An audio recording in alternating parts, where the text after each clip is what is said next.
There's a story on the news, said something about me and you. Don't know if they'll ever get used to our love story. Right.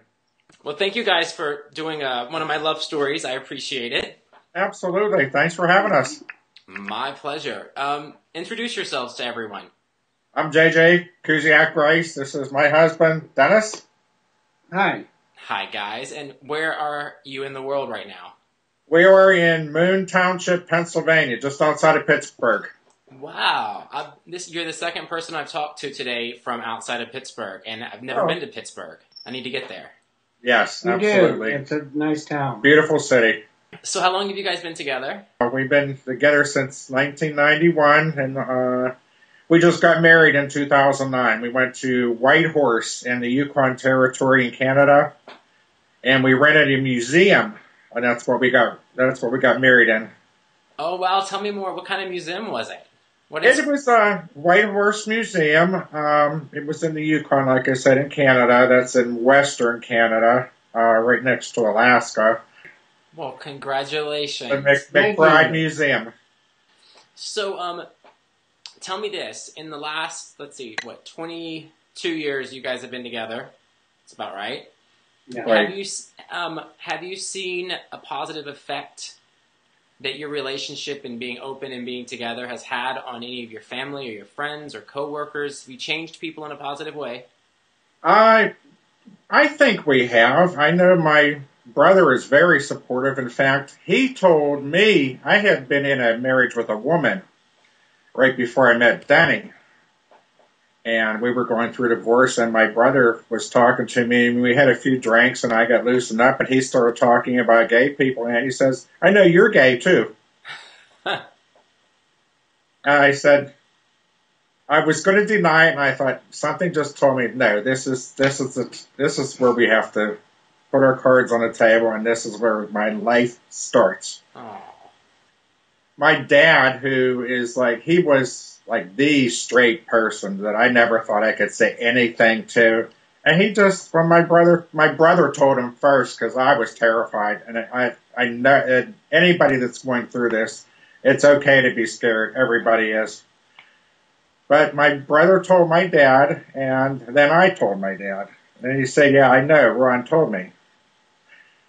And I said, okay. He said, Jimmy, the only thing I ever wanted was for you to be happy. If this makes you happy, it makes me happy. And he said grace at the wedding reception, and he was a big part of it. We made sure he was part of everything. My mother treated him like another son. Did she like him more than you? Is that what happened? I think so. I think she might have, yes. I would guess my mother had a stroke. She was in a nursing home, and usually one of the first two sentences out of her mouth was, where's Denny? But I called his mother Mom. She lived 2 doors away. You would think that having a mother-in-law that close would be a bad thing. It wasn't. It was such a blessing. Her and I went shopping. We went to bingo and stupid things, yard sales.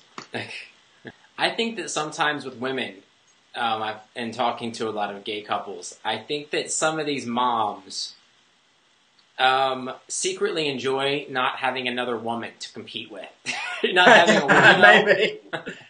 And Denny's dad, I was surprised because he was like the straight guy too, and I just told him when he had a little trouble at first, but he came around real fast.